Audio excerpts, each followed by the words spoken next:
10 amalan pelebur dosa. Pertama, taubat. Hal ini disepakati oleh kaum muslimin. Allah Subhanahu wa taala berfirman yang artinya, "Katakanlah, hai hamba-hambaku yang melampaui batas terhadap diri mereka sendiri, janganlah kamu berputus asa dari rahmat Allah.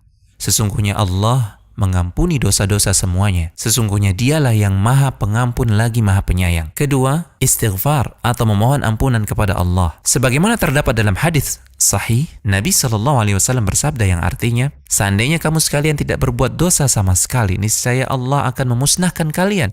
Setelah itu Allah akan mengganti kalian dengan umat yang pernah berdosa. Kemudian mereka akan memohon ampunan kepada Allah dengan beristighfar, dan Allah pun pasti akan mengampuni mereka." Ketiga, melakukan amalan kebaikan sebagai pelebur dosa. Allah Subhanahu wa taala berfirman yang artinya, "Dan dirikanlah salat itu pada pagi dan petang dan pada sebahagian permulaan malam. Sesungguhnya perbuatan-perbuatan yang baik itu menghapuskan dosa perbuatan-perbuatan yang buruk." Keempat, saling mendoakan sesama orang beriman, seperti doa ketika melakukan salat jenazah. Dari Aisyah dan Anas bin Malik radhiyallahu taala anhuma dari Nabi sallallahu alaihi wasallam bahwasanya beliau bersabda yang artinya, "Tidaklah seorang mayit disalati oleh sekelompok kaum muslimin yang jumlahnya hingga 100 orang, melainkan mereka semua akan memberikan syafaat pada mayit tersebut." Kelima, amalan kebaikan yang ditujukan untuk mayit. Contohnya adalah sedekah. Amalan sedekah ini bermanfaat bagi mayit berdasarkan dalil yang sahih. Nabi SAW bersabda yang artinya, "Barang siapa yang mati dalam keadaan masih memiliki hutang puasa, maka ahli warisnya melakukan puasa untuknya."